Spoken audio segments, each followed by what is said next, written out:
Ilitokea pia rubani mmoja anaitwa Muriithi. Alikuwa anaendesha ndege KQ Boeing 737 kutoka Harare, Zimbabwe kwenda Nairobi, Kenya. Na ilikuwa ni mwaka 2011. Wakati huo nilikuwa nafundisha KCA University Kenya. Kwa hiyo niliweza kufuatilia vizuri sana ile story. Kwa kifupi ni kwamba aliporuka akapigiwa simu kutoka kwenye control tower.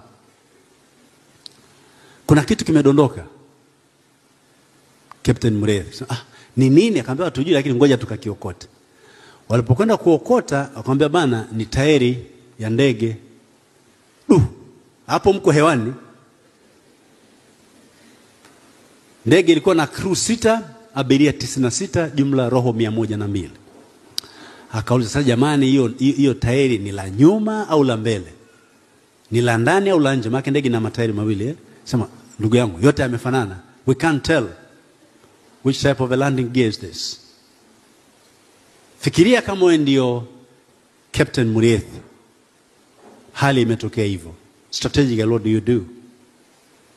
Interestingly, Muriithi alichoamua kufanya ni kumshirikisha first officer Ndinya, engineer Ndinya. Bwana kuna hili limetokea. Yalikuwa maswali matatu makubwa. Moja, je, tuwaambie air hostess au tukae kimya? Abiria wajulishwe au wasiambiwe? Swali la tatu, turudi kutua Harare au tukatue Nairobi? Strategic questions, na inaitwa split second decision. You have to decide very fast, accurately.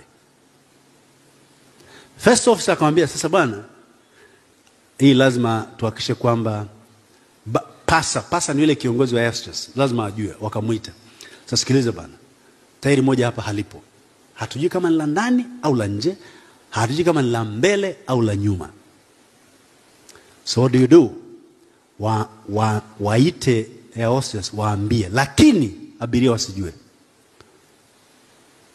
Wale air hostess 6 wakaelewa somo. Kwa abiria mmekaa kama ndio ndege sasa mnahudumiwa chai na nini. Tairi halipo kule. Pilot anajua, first officer anajua, na pasa anajua. Hudumia kabisa unataka nini na nini, bwana asifiwe na kadhalika. Na kule juu unajua unakuwa karibu na mbinguni. Kwa hiyo likitokea la kutokea unapitiliza.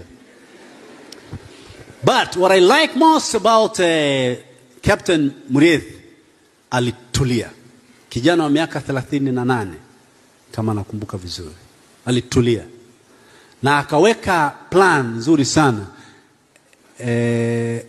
Anaelezea, anakuwa interview sasa na KBC, Kenyan Broadcasting Corporation. Akaambia lakini bwana wewe hivi ulijisikiaje mara ulipoambiwa hivyo? Sema cha kwanza nilitulia. Lakini kaanza kufikiria kwamba haya maswali matatu, strategic questions, tunafanyaje? Akaambia kwa nini, vipi ulimkumbuka mkeo? Sema kwa kweli mke wangu na watoto niliwakumbuka mwishoni kabisa. I was more concerned about 101 souls with me. They depend on me. Than the 3 people who are seated in Nairobi. Kwa baadaye ndio nilimkumbuka Nancy na watoto wangu. So one aliamua kwamba wakatue Nairobi. Akaulizwa kwa nini uliamua kutua Nairobi? Muriithi akasema sababu zipo. Moja kabisa ya msingi, I will get more time to strategize my landing. Perfect, si ndio?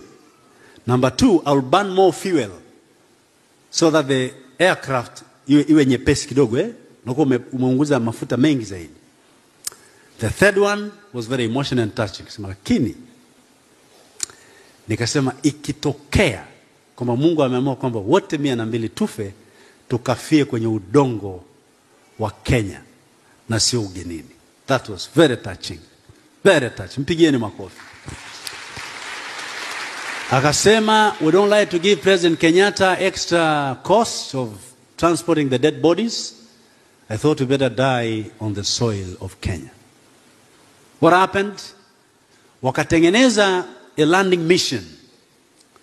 Naikun ndiye alikuwa DG wa KQ by then. Kwa hiyo wakapewa taarifa, wakakaa wakachora strategy how they are going to set it. Unapofika airport huwa kuna control tower. So the plan was waje washuke kabisa ili physically wa establish kama ni tairi la mbele au la nyuma na ni la ndani au la nje. It happened. Kwa walipofika karibia na Jomo Kenyatta International Airport wakasema, ladies and gentlemen, we are about to land, but we shall take a bit of time before landing. Kwa hiyo ndege ikashuka pale, jamaa wakaestablish, okay, ni tairi la nyuma kushoto la ndani. That was very lucky. Aeronautic engineers au pilots ambao wanafahamu wanajua namna ya kutilt ile ndege ili uzito uende ule upande ambao matairi yote hapo. Muriithi did that. Alivotua akasimama akatangaza, ladies and gentlemen, we thank God that we have landed. We have crash landed with one tire missing, but you are all safe. Kina mama wawili wakazimia pale pale.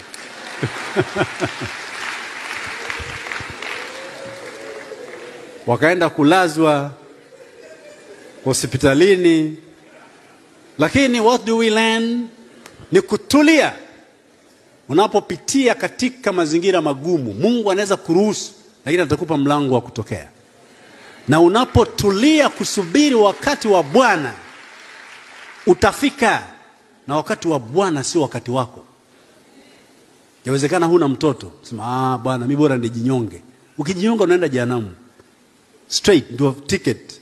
Tulia, upo wakati wa Bwana. Inawezekana huna kazi. Sasa Mungu na mimi miaka yote. Tulia. Utakuja wakati wa Bwana unapata kazi maburungutu makubwa, unasahau yale yote yaliyopita. I'm just trying to emphasize kwamba kwa kweli tunapopata changamoto tutulie.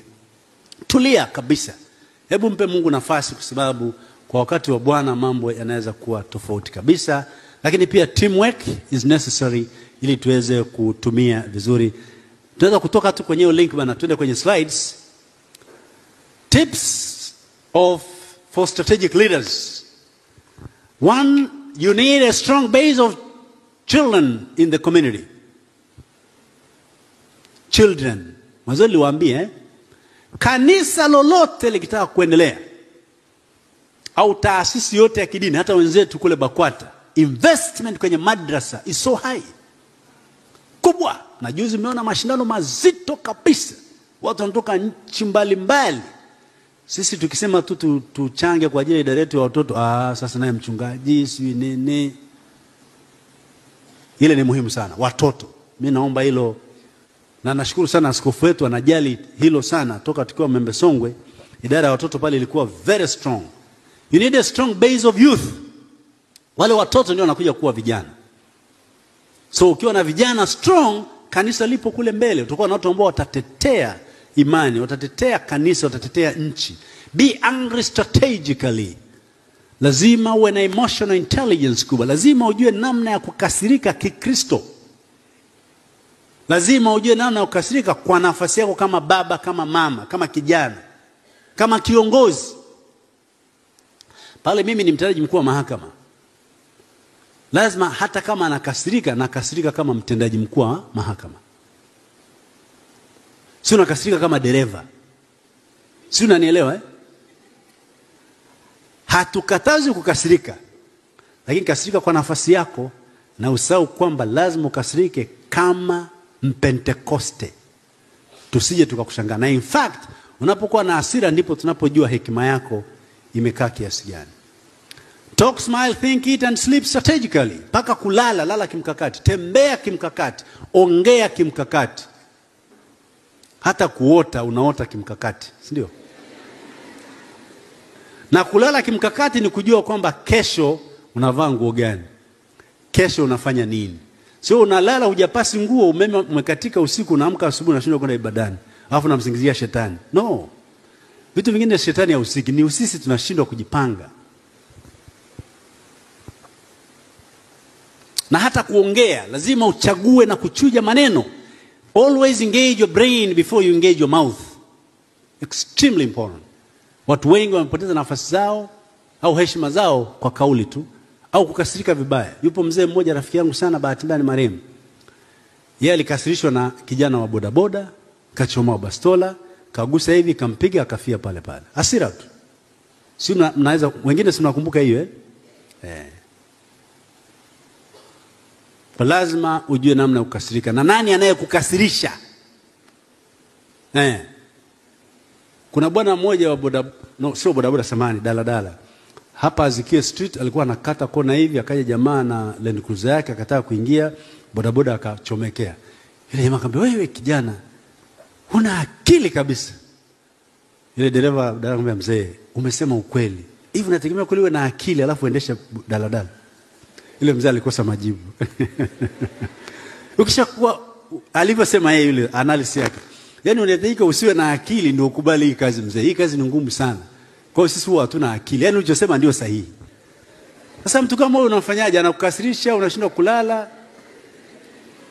Na lazima baba askofu tuwasaidie vijana wetu watambue pia kwamba unapokasirika mara kwa mara unaharibu afya yako.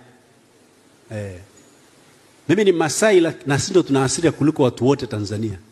Lakini nilishaacha hiyo biashara ya kukasirika. Nilikasirika sana mwaka 88, 96 na 2002. Basi. Mpaka nazikumbuka. Zilikuwa kali kabisa.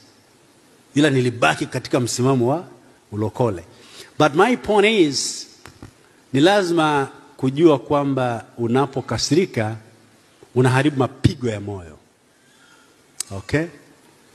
Na budget ya mwaka, hii ni mathematical. Budget ya mwaka uliopewa na Mungu ya mapigo ya moyo, andika, ni milioni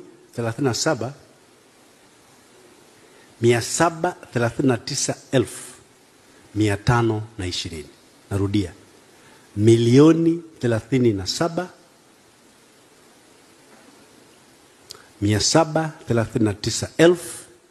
37,739,520. Ndio budget. Yaani wewe mama, ndio budget yako hiyo kwa mwaka. My brother, ndio budget yako kwa mwaka.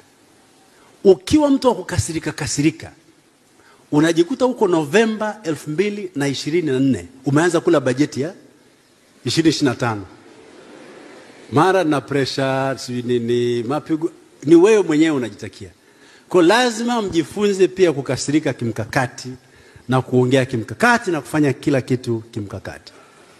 Remember, urgent versus important dimension, that is critical. Mind your contribution than your position. You need proper, solid and sound blueprint of your life. Again, Martin Luther King Jr. alizungumzia proper, solid and sound blueprint. Na hii ili uwe nayo inakusaidia kwamba in everything you do usiruhusu mtu yoyote akufanye ujione kwamba wewe sio kitu. Don't allow anybody to make you feel that you are nobody. Lakini pia anasema uwe na commitment na kitu unachokifanya, and everything you do, do it to the best.